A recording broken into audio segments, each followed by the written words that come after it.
Joe talks about Joe. And now, your host, Joe Slepsky. Hey everybody, it's me, your host, Joe Slepsky, and welcome back to Joe on Joe. This is the only podcast where I cover every episode of the Sunbow cartoon, DIC, even G.I. Joe Extreme, and every issue of the Marvel Real American Hero comic book, page by page, panel by panel. We're back for another edition of You on Joe. You on Joe is where you, the listener, the G.I. Joe fan, the person out there thinking about G.I. Joe at least 25% of your day, who loves America's favorite fighting force. That's right, guys. You're the star of the show. You drive this show. Some of you love the cartoon, comics, figures, toy, the paraphernalia, as we'll see today, the relationships, whatever you love about G.I. Joe, the very specific thing that you love the most, that's what's up for discussion today. So if you want to participate and be a guest, please reach out to me on social media. It's Facebook, Twitter, Instagram, at JoeOnJoePod. You can send me an email to joeonjoepod@gmail.com. You can let me know what topic you want to cover. The more specific you get, the better. Now, while you're online, please give me a rate and a review through whatever podcast app you're listening to. Every review helps grow the show, get more people listening. Therefore, we get more guests and more variety of ideas. It all helps keep the show afloat. If you're so inclined, you can visit our Patreon page at patreon.com/JoeandJoePod. Speaking of that, give some love to our wonderful sponsors, Movies and a Meal podcast. In the beginning of time, the smallest organism gained sentience and thought to itself, I really need a good meal. Then, a bunch of other stuff happened, and finally the Lumiere brothers started showing movies in France. This was all the inspiration that fellow broadcasters Brad, Keith, and Ben needed to combine these two primal needs into the Movies and a Meal podcast. The Movies and a Meal is one of the most casual and relaxing film talk podcasts you could ever listen to. These three friends enjoy a good meal together while talking all about the movies. And not just reviews, they do favorite lists, comparison discussions, genre talks, anything and everything that you can think of. They've even broken their solemn promise inherent in the name and branched out into TV talk. So I love the variety of films they bring to the table. They cover new releases, classics, cult films, often in one episode. It's really a delight to listen to, and it has something for every movie fan out there to enjoy. So if you're looking to grow your podcast library, if you eat meals, and if you've ever seen a movie, then you should give Ben, Keith, and Brad a listen and subscribe to the Movies and a Meal podcast. They've been a great sponsor to this show. I love the Movies and a Meal podcast, and I'd like all of you to love them too. Now, dim the lights, set soft music for you're already listening to something. Because this was a show for the adults in the room today, everyone. Don't get crazy. There's no wild language. We're not following it up in here. But our topic is a little more grown up than we normally tackle. We are talking about the love and the relationship between Flint and Lady Jaye. Guest and fellow podcaster Ryan Kulik joined me to talk about just how much the complicated and very real portrayal of Flint and Jaye's relationship influenced his own approach to life and love. We do a lot of comparisons to other relationships that we would have been exposed to at the time, but through the eyes of two jaded old married men. So there's definitely some discussion of pitfalls and upsides to romance that you might encounter along the way as an adult. So there's your heads up, listeners. If you're sitting there with your kids, you might want to give it a spin through before we go on. Now, on the other hand, this also could be a great episode to share with your partner, just to drive home how much and how important G.I. Joe is to your relationship. Now, this is Ryan's second time in the show. I really genuinely hope it won't be his last because he's great. He runs the Public Forum Productions podcast network, and you can find him at SeedSingRDK on Twitter. He is out there. He makes podcasting available to everyone. There's a lot of like micropods for community-based information. So you want to reach your very specific community, Ryan can help you, and he's wonderful at it. So you should definitely go check out what he's up to.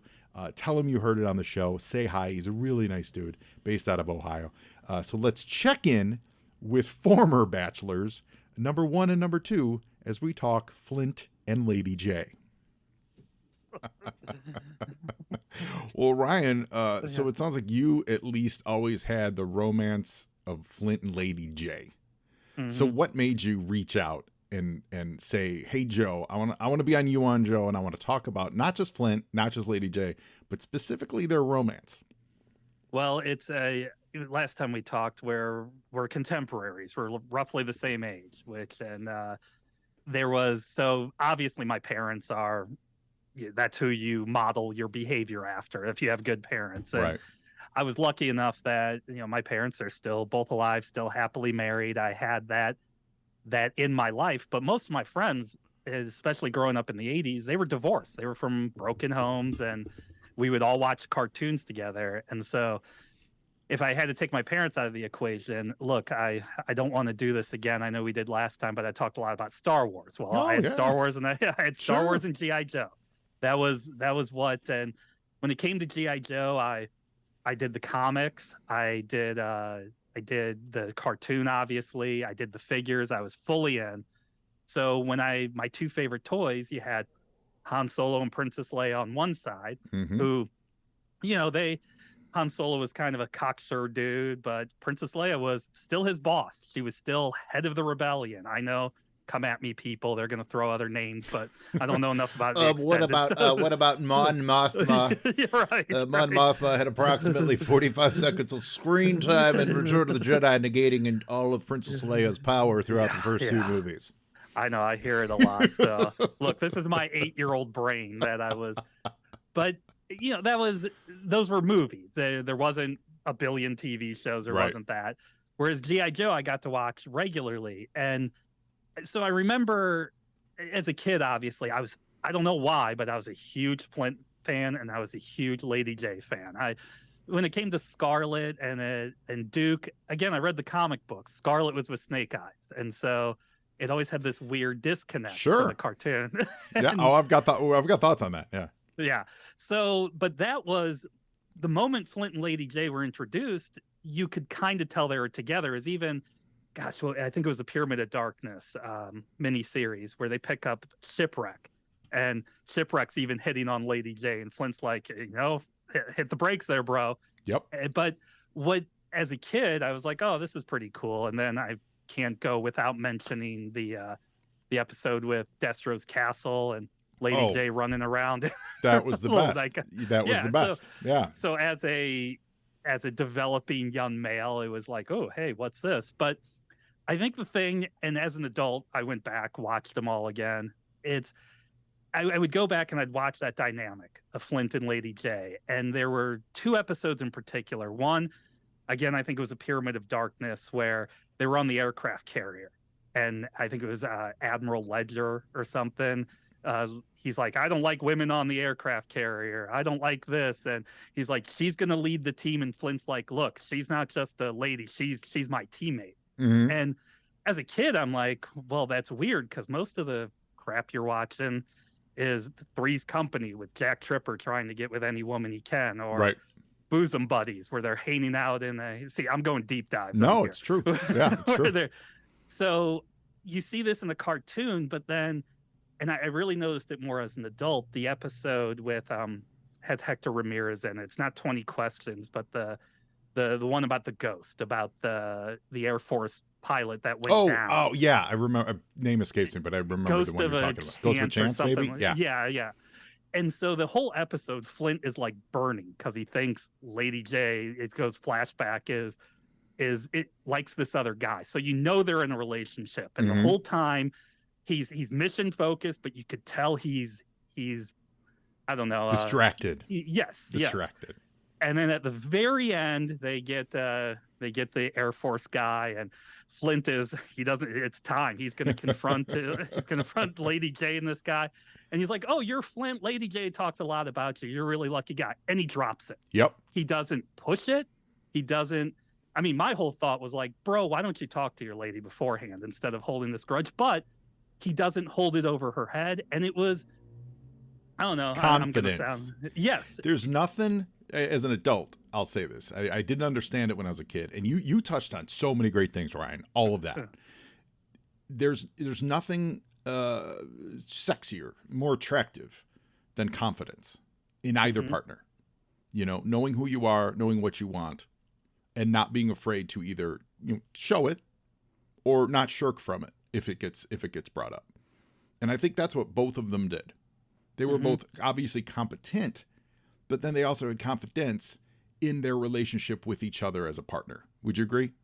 Oh yeah, again, I was a kid watching this stuff, but these are two characters I really liked. But it obviously, look, shout out my wife here and stuff like that. My wife. Oh yes, absolutely. What's her name? There's 2 weeks in a row. 2 weeks in a row, we're doing relationship building. So yes, let's give your wife a shout out. My wife's name is Swapna, Swapna, and I go back to kind of the Han Solo thing and being really cocksure. Look, I was an arrogant kid in high school. I mean, I was not the best at sports, but I wasn't the worst. I wasn't the most popular kid, but I wasn't the least popular. But I had a lot of confidence. I'm one of 4 boys, so you had to have confidence, and otherwise you didn't eat. No, yes, exactly. And so let's just call it what it is. It's arrogant. I thought I was this Han Solo guy, and I would date girls here and there, but I could never say I really. It was just something you did. Right. And then I went to college, and same thing. And then I met my wife now. It was near the end of my time in college, but here was this girl. I went to small liberal arts school in the middle of Missouri, and nothing. We would watch the cows as much as we could. I mean, that type of stuff. But she went to Purdue University. I'm like, that's a damn school I've heard of. That's an impressive school. And then she went off and she worked for Boeing in St. Louis. That's a big company. I mean, she was an established person, and I'm just this guy that's smitten with her. But it's this idea of, it's okay if she's smarter than me. It's okay if she's better than me. Yes. And I kid you not, and I know people are going to groan when I say this, but I think I learned that from Flint and Lady Jaye. It's okay. I think you're right, and I don't think people should groan. We learn from examples, and these would have been one of the earliest examples that we had on on something that we were watching that was directed at us, that was speaking to us, that showed these in positive lights. Man, you really touch on a lot of stuff I want to touch on. I love it. No, it's really great. I love it. So you said bosom buddies in Three's Company. What's the difference there? They were fooling women. Both shows, and they were both funny. I'm not knocking either. Not a knock. This is in no way a critique of those shows. But if you look at the comic premise, and I think this was something very much at the time, very much in the 80s. Look at Revenge of the Nerds, right? In order for you to get that woman, you had to trick her into loving you. You had to fool her somehow. All those romantic comedy movies, like pretty much all the John Cryer movies. It was all about tricking this woman into loving you because you're not good enough, or vice versa. The girl would be like, this is who I am, but I have to pretend to be this super special thing to get the guy to love me. It's just, so on and so forth. The 80s were all about like disguised date rape. But yes.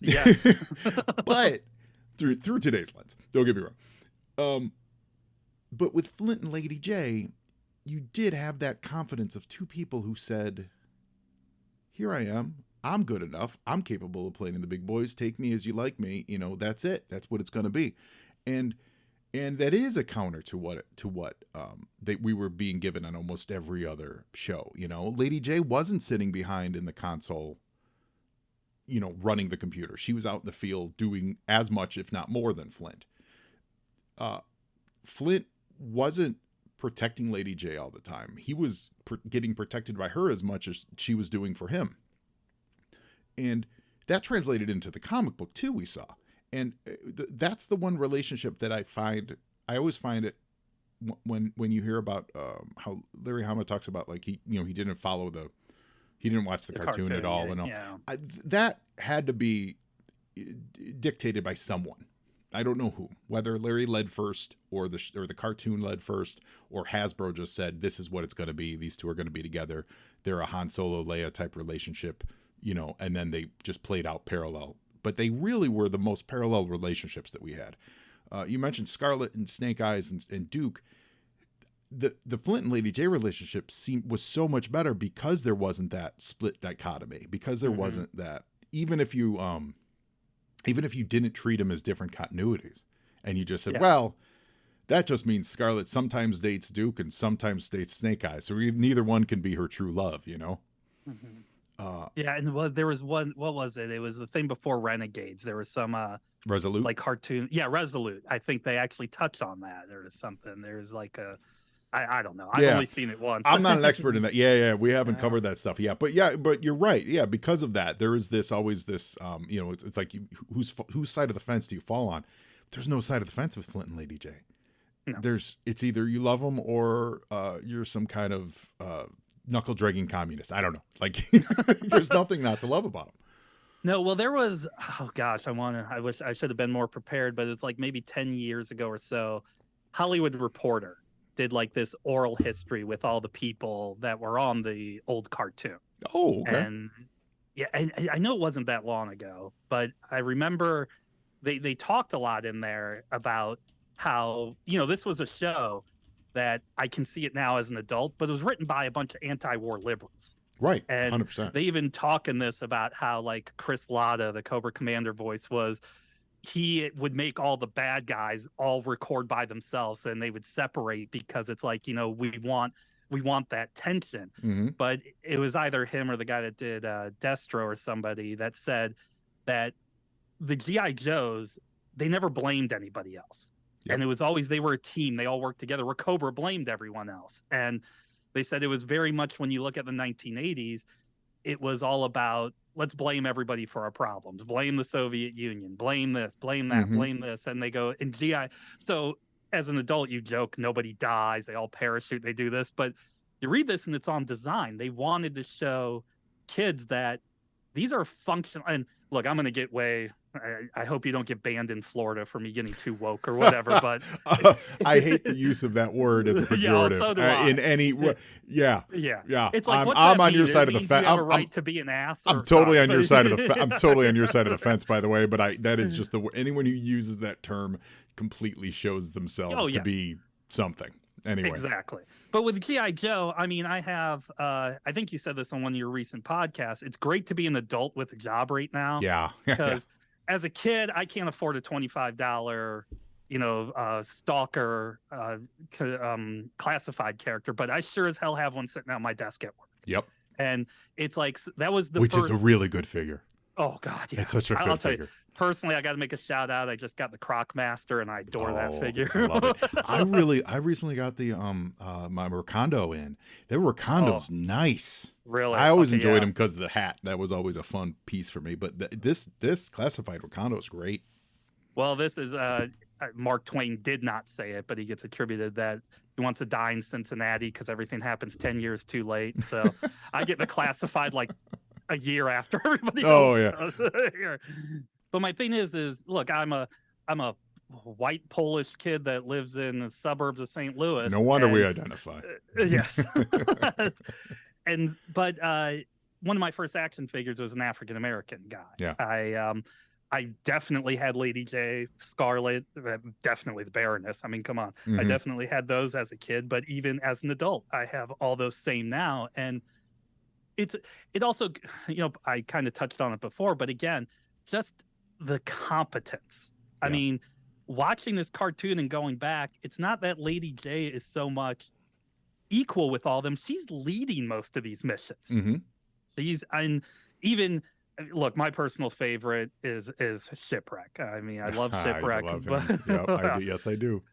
But there's the one episode, I think it's one with Mara, where she's like, personally, I think you're a moron. And he's like, do you want to lose 6 pounds from the neck up? I mean, yeah, it's not sexist. He's doing this. She is not just a teammate of his, but she's the smarter teammate. Yeah. Well, they went on to, Lady Jaye became kind of quietly like the de facto top lead female, mm-hmm. where it was obviously designed to be Scarlet and all that stuff. But when Scarlet went ninja, Lady Jaye became the competent military field leader.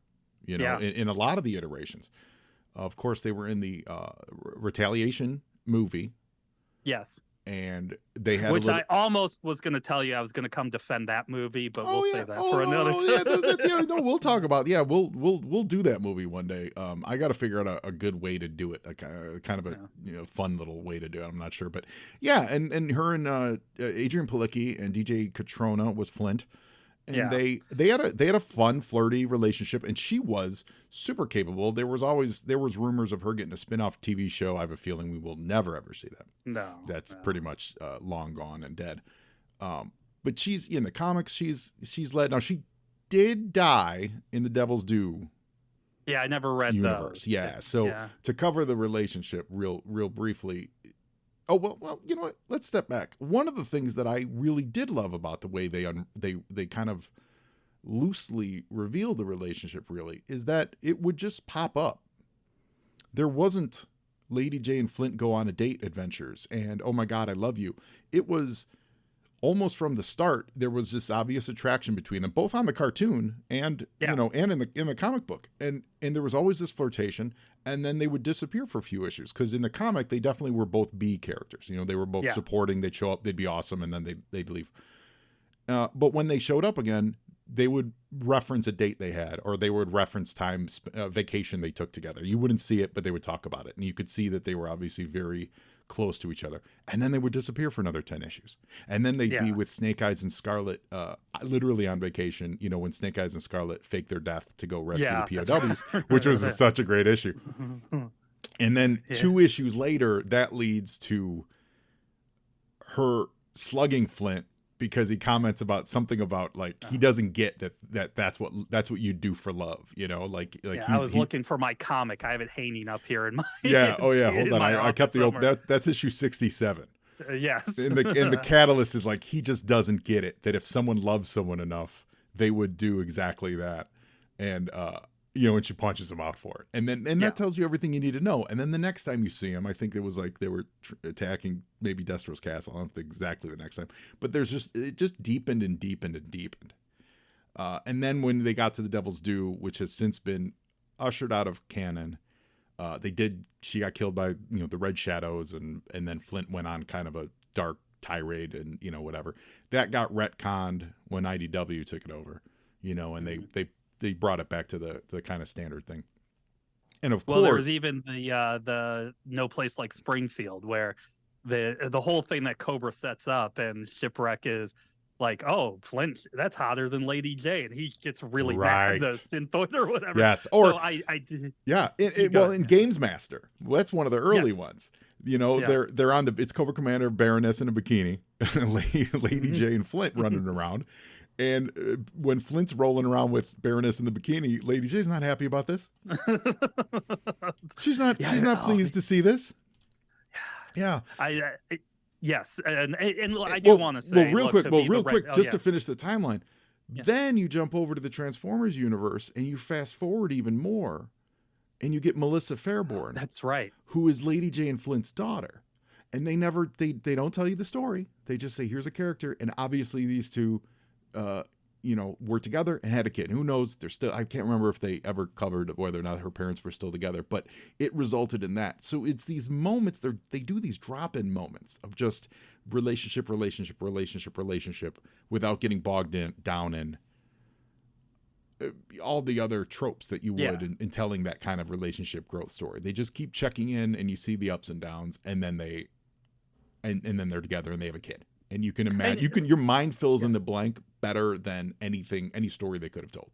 And while they're selling this stuff, they're selling it to young men. Mm-hmm. And they're not dolls, they're action figures, that type of thing. But they're also, that's why I think that Hollywood Reporter article is really nice, because it really informs that, these writers, they had a message, they had something they wanted to portray. And I'm sitting here today that, look, hey, I think I'm a smart fellow. I often tell people, when you're the smartest person on the planet, you can't be mad that everybody's dumber than you. But my wife is way more. I mean, my 13-year-old is. He asked me the other day some math thing, and he looked at me. He's like, "Why am I asking you?" And I'm like, "Yeah, why are you?" That's a good question. Oh, and real quick, I found that Hollywood Reporter article. You're right; it's totally Hollywood Reporter article. If you just Google Hollywood Reporter G.I. Joe oral history. It's from 2016, September 13th, 2016. Okay, so real easy to find, still on there. And I'm looking forward to reading it. Yeah, I don't know if I've read this before. No, but so when I say the way it kind of shaped my mind was, look, you talk about them being in bikinis, you're still selling this to men, okay? Yeah. I mean, there's one of the episodes where you see Flint taking a phone call and there's Scarlet and Lady Jaye in bikinis next to him. Yeah, it's real. My wife, we were talking about this. My wife still laughs because one of the episodes she did was an aquatic one, and all the guys were in full-legged, wetsuits, and here comes Lady Jaye in a thigh high, thigh hugger, legs out, and my wife was like, "What is going on? You can't give her a wetsuit." I tell my wife all the time that a woman's body is a work of art, a man's body is a work of necessity. You're still selling this stuff, but yeah, I take away from that. I brought up the one with Destro's Castle, but at the end, I walk away and I think, okay, how did this affect me as a kid? And I'm sharing a house, I'm sharing a life with somebody who I think is better than me. Now she might say I'm not better than you, and I don't mean better like human being or all, but she's accomplished. She's her own person. Sure. And we're there more as a partnership than we are as this kind of master servant relationship. Oh, and I completely. And I think about my lifetime. And when I was born, we were trying to pass ERA, and Title IX was coming, and there was a lot of women's liberation, women getting out. We're the first generation where our mothers worked. My mother was a stay-at-home mom, though, until I was in college. But still, I go back to a lot of my friends, and to sit here and watch this and think of the effect that it had on me outside of the sociological effects of, I'm going to get really academic here, is the characters I like, the characters that I was attracted to through their adventure and shooting blue and red lasers and doing this, they had these functional relationships. Yeah. They had, even, I'm going to go deep here, but even the Baroness and Destro. Yes, they're bad guys, but man, the moment he kind of brushes her off, man, does she get her revenge. Baroness, if Flint and Jaye have this peer relationship and that introduced you to that, I'm not even gonna say it's a stretch to say that the Baroness and Destro introduced a lot of young men to S&M relationships. I'm not gonna go too deeply down that road. This is a family friendly thing, but with her being in all leather, him being in the steel chrome open chest look, they had a power dynamic. And the great thing about them is the power would shift. It wasn't always, the Baroness treating her or Destro treating the Baroness like a dummy and she wanting to be with. It would flip constantly in the comics and on the show. And they never were equal. Their happiest moments were when they both realized they should be equal. But in all the chase moments and all the moments of him trying to be, one of them was on top. And one of them had all the power, and she happens to be in black leather, and it really introduced that without saying it. Yeah, but there's the one episode where I think the Baroness gets this thing to control men's minds. Oh, de Cobra. Yeah. Oh, yeah. And I love because at the end the billionaire guy's like, maybe I'll just stay single. But it's G.I. Joe showed me in this weird way, like I should have known anyways, I know. But again, I'm a young kid, that look, when you get older, you don't have to live this Leave It to Beaver type lifestyle. Yeah. You don't have to live this, is that you have I'm really lately, I never was big into Star Trek, and I decided to go back and watch the original series and kind of get into that and see how my wife really liked The Next Generation. So in our house, we call that you're a late life trekker. Okay. Yeah. Yes. Yes. And it's pretty, look, I'm going to say this because obviously I'm watching it. It's pretty damn great. Yeah. And there's a lot of very advanced, gender politics in this show from the 1960s. But again, it's the women serving the male story. It's Uhura is there to talk to the computer. Sigourney Weaver makes fun of it in Galaxy Quest. Yep. It's great to have that character, but still the gender politics is the woman's there to serve the man. You fast forward 20 years later to, I know it was a weekday cartoon, not Saturday morning, but a cartoon I watched after school. And on a regular basis, heck, the very first episode is Scarlet buzzing the tower like Tom Cruise in Top Gun to, land the Sky Striker. You immediately get this, okay, this is a world where the color of your skin doesn't matter, your gender doesn't matter. This is a team, and it's more important to support your teammate, no matter who they Yeah. may be. And The other relationship we haven't brought up that I think also was a comp at the time and would have been just hardcore in my brain is Marion Ravenwood and Indiana Jones. yeah, That is the Flint. That's the Flint Jaye dynamic. I need to Marion's forget super the last capable. movie, but Yeah, slugging people out. Drinking dudes under the table. Yeah, sure. Occasionally she needs a rescue, but she rescues him too. She helps him out, and vice versa. I'm your GD partner. Yeah. And I mean that's top 3 favorite things in my world still to this day. That first movie, So at the time, that type of relationship absolutely would have been echoing with Flint and Jaye. No, and yeah, you're right. I mean, that's one of my favorite movies of all time. I can't believe I didn't really put it into my list here. But the other thing I want to say is you take those time periods, you take Star Wars, you take Indiana Jones, G.I. Joe, and then we really get nothing like that for decades. Nothing like it again. Because I was trying to, in preparation for this, I'm thinking, what other like positive relationships do I see? My favorite film of all time, I think the best movie ever made is Back to the Future. Mm-hmm. But let's be honest here. It's his mom's a horny teenager, which is good and nice and everything, but it's not. And his relationship with the girlfriend, Elizabeth, who took over the role, Jennifer. Yeah. That's not much. It's not about that. It's about his relationship with Doc. Yeah. Right. And I just, my son just turned 13 a while ago. We tried to show movies, showed him Big Trouble in Little China last week. And, these are, look, and when I think about this being cocksure, I think of that movie too. And at the end, when they're like, hey, are you going to kiss her goodbye? And he's like, no. And I'm like, that's what I was until I became quote unquote an adult. Yeah. And then I reverted back to this Flint and Lady Jaye role, role model. What else? What else works? Romancing the Stone. Yes. That which was also because it was very Indiana Jones like, so I watched that a ton when I was a kid, and I recently rewatched that. I think it's a lovely film. I really adore it. I need to go back. I really adore that movie. But that relationship, same dynamic. She definitely has the fish out of water thing going on for a long time, but even then, she still has a power dynamic. She's still his equal, if not better. She just doesn't know how to handle herself in the jungle. But as far as their interplay goes, she's pretty confident. Yeah. I mean, and even today, like I go back, look, I love Breaking Bad. I love Better Call Saul. I watch The Sopranos. I watch this, and we're in this era of these really anti-hero men. And these, again, you get the storylines of women. Skylar is servicing Walter White's story. You're doing this. And then my wife and I started to watch a show on Apple, For All Mankind. Okay. Which I don't know if you've heard of that one, but that's that's Ron Moore who did the reboot Battlestar. Yeah, I love Battlestar.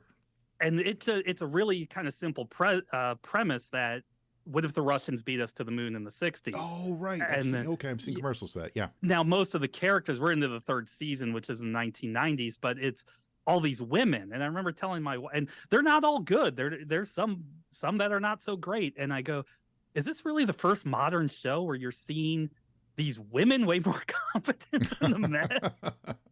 And I told her, I go, I know you're going to laugh at me when I say this, but the last time I saw this kind of competency was 4:30 on a Monday after school in 1984.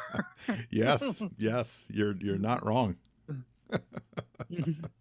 So that's, I guess, better or worse, I can say that's what formed what I need. What I think in time, and here's a compliment to my wife, I think I'm chasing that Lady Jaye. I'm chasing that, that partner that not only can I go into battle with them, but I sure as hell know that they can save my hide if need be. Totally. Well, the other thing I just thought of that made them fun from a toy perspective is, and I actually never had a Lady Jaye as a kid.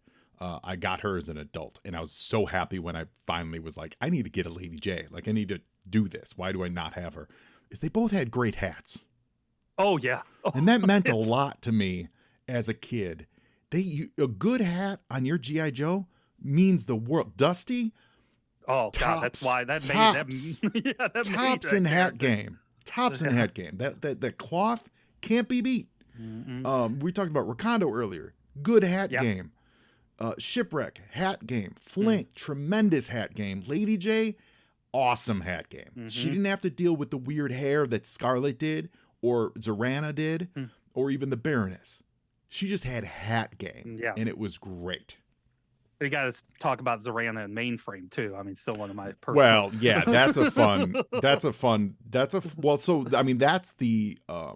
Romeo and Juliet relationship, Yes. right? Yeah. Which is so smart of those guys that, I mean, they kind of gave you all the relationships. They gave you the, oh my God, of course they're going to be together because they're the handsome leads, Scarlet Duke, there's no problems at all. They gave you these two are awesome, but they hate, but they'll occasionally punch each other in the face relationship with Flint and Lady Jaye. And then they gave you the Romeo and Juliet relationship, and then they gave you the dominatrix relationship with Deathstroke. Yeah. They did, which is a credit that they never, they never repeated it. They didn't, they said, if we're going to do a relationship, let's make it distinct. Let's not do it just because they're, just to do it. No, and it's something else I meant to say was because this is what I do with my day, is I went to Yojo and I looked it up, and the only female character they ever made a toy of that had a gun is Baroness. Scarlet didn't have a gun. Yeah, Lady Jaye didn't have a gun. It's I know I looked. There was a couple. I don't know. I don't know why I decided to look that up, but it's just one of those weird things. Now, look, this is a conversation. Didn't Jaye have like a camera or something? She had a camera and that javelin. Yeah, the javelin for sure. Yeah, but my brain is going, wasn't there a camera involved? No, and I mean, this is another conversation, but look, Star Wars had 4 or 5 different weapons that the characters would have. You could collect 100 of them. You're going to get the same. Everyone 4 or had 5. a blaster. Yeah. Right. But G.I. Joe, man, did they make these specialized weapons. And you could say, well, the women don't have guns. It's kind of sexist. Look, that javelin launcher or whatever. Oh, she was the Hawkeye. She was like Hawkeye. She had a javelin for every occasion. Yeah. You tell her what needs to be destroyed. She'll figure it out. Exactly. So we find the right javelin. Hold on a second. Yeah, she's tremendous. To bring it back to it, it was kind of eye-opening to me as an adult watching these shows again. And every now and then at lunch, if I'm bored, I'll pop one in and watch it. And it's like every single time, it's not just that Lady Jaye is a superhero or something. She's just competent. And outside of that one episode where Flint's a little jealous, he has confidence in her. And I don't even want to say he didn't trust her in that episode. He just wanted the truth. But by the time he learned what the truth is, he dropped it. Yep. And totally. Yeah. And there was the other episode that we haven't brought up is the James Bond one. Yes. Which is called hold on, I have a tab for it. The Spy Who Rooked Me. Yeah. Like that, and that was absolutely, I think that might be the pinnacle of that. Flint being jealous, Flint doesn't trust, and then at one point he says to Flint, like, oh man, she talks about you all the time, like like blah, blah, blah, and Flint's just like, oh yeah. So good. Well, you so briefly you talked about let's talk about real quick. Tell me, you do some podcasting. You're about to start a podcast network. Tell the listeners about it. What should we be on the lookout for? So I've been for years, just my brother and I, we do a show called The X Millennial Man. I'm Generation X. He's a millennial. We're actually going to be expanding it soon, called X Millennial Man, featuring Agent Z. We're going to bring in a Z person. And it's just the whole premise of that was, look, Citizen Kane's a fine movie. It's not the best movie I've ever seen. The Beatles are a fine band. I like Radiohead more. So let's talk about this crap from our point of view, so we don't have to hear the same top 10 whatever they are. And that's literally what we just do. We just so with that, when the pandemic hit, I was producing a few local podcasts, like little local news things, that these aren't the shows that are going to get 1 million listens. They're lucky to get a couple hundred or 1,000, but it lets you know what's going on in your community. And I kind of focused on that and created this concept of, look, everybody, it's this yourself. To create a podcast, you got to know about like RSS codes, and you got to know about distribution. You got to know all this stuff.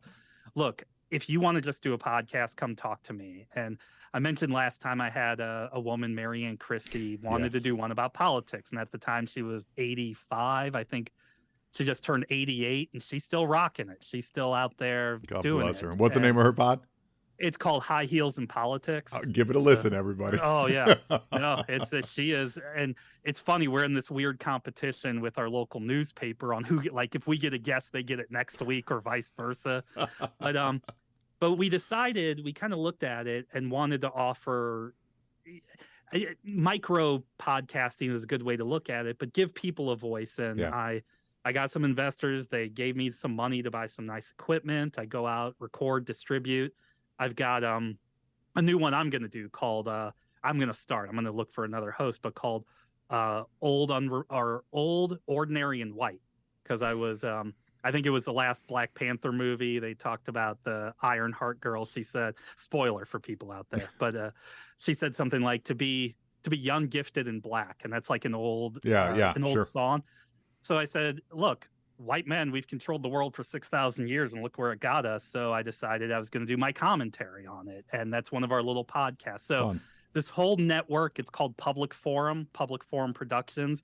And it's just a place that I've got a couple other small little local podcasts to give them a chance for bigger distribution, because Micropoding sounds great.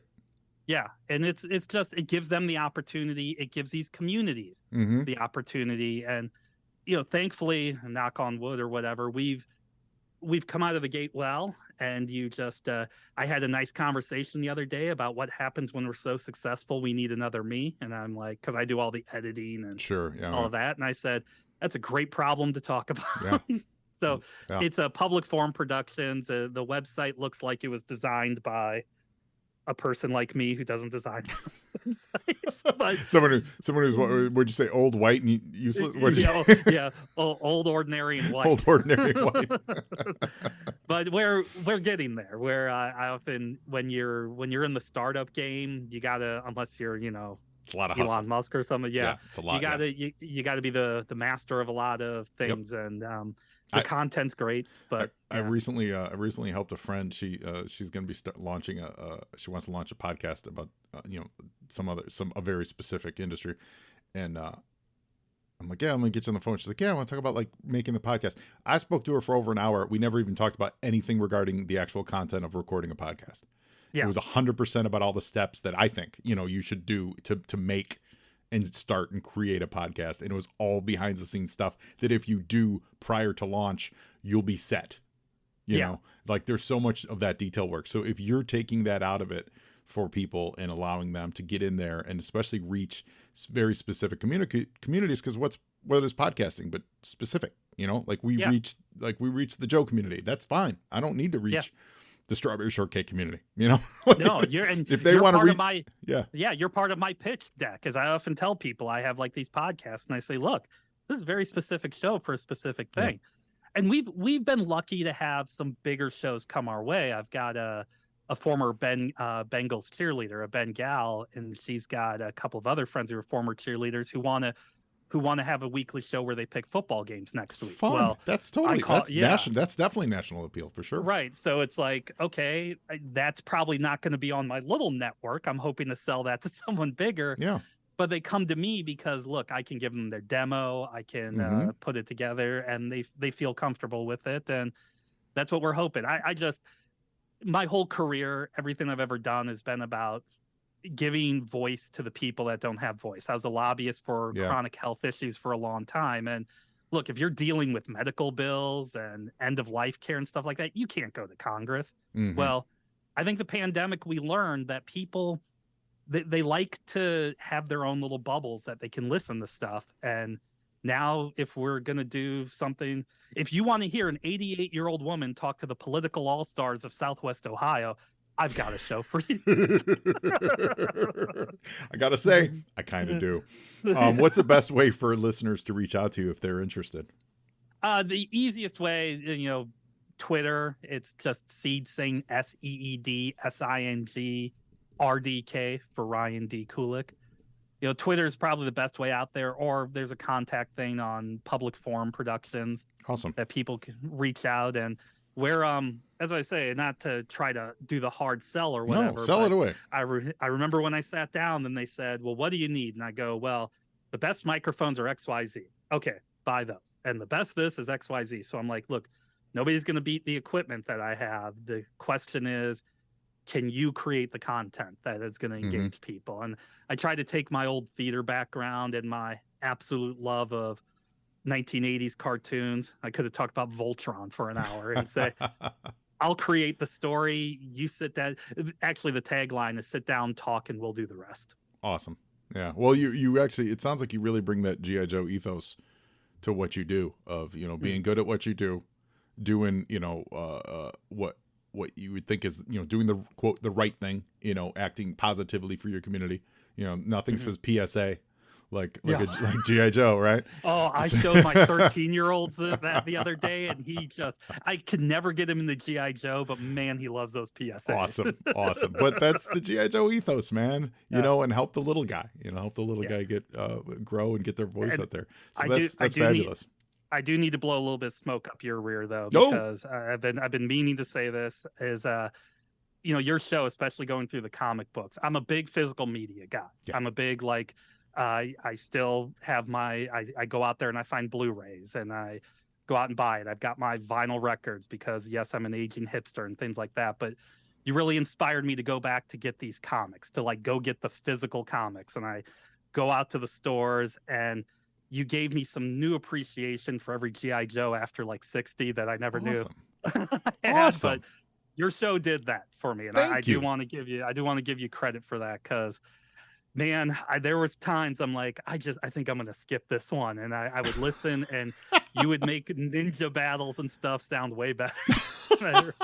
I really appreciate that because I got to be honest, there were some times when I was like, I wish I could skip this one. Yeah. But thank you. Yeah. I appreciate that. That's very kind of you to say. Guys, I did not pay him for that. No. But you need collect your laurels. That's thank you. Yeah, I love physical media. I do love physical media, and there's something, especially with a comic book. It's a medium that's built to be that medium. It'll change one day, and it'll morph. It's already in the process of morphing into other stuff. But there's something special about that. That we're in the tail end of it, but we got to live through it, and I think that's awesome. And hopefully it'll be around till I'm gone, and then the rest of you can figure it out yourselves. No, that's right. I mean, the very first one I bought was the Unmaskings issue because that's the last one I remember buying. Yeah, that's the last one I remember really owning, and it was like, okay, but not one, not two, but three of the characters that you were like, I'm never going to see their face. Here's the cover. You get three of them. Yeah. Awesome. And anyway, okay. But listen, Ryan, so this has been a great discussion about Flint and Jaye. Any closing thoughts? No, hey, trust your partner. I mean, that's what I learned more than anything is, people feel like you put a lot of work into a relationship, and I've had to, through other projects and stuff, had to deal with a lot of the toxic masculinity type things going on. And at the end, it's just about not trust. You're not owed anything in this life. You earn stuff in life. And that's when I think about who I am today, obviously I got to give thanks to my parents, but they're the ones that let me sit down in front of the TV and watch this stuff and buy these toys and create these ideas. And as I look at my own son or other kids or things like that and wonder, what the hell are the kids today doing? I feel good because I made it. Yeah. And we're all functional human beings, and I always tell this to my son, there's more good in this world than bad, and all the bad people always get found out. So that's when my last thought about it is I need to go find the names of all those people, or the guy that did Flint, got to thank them. Bill Ratner. You put me on the right path. Yes, you put me on the right path. So, that's awesome. And that's it. And that's why this is still important to me. You said it much better than I could. I think that's really fabulous. Ryan Kulik, thank you again for joining us this week on You on Joe, man. No, keep on keeping on. Well, now you know more about being in a strong adult relationship. And Joeing is half the battle.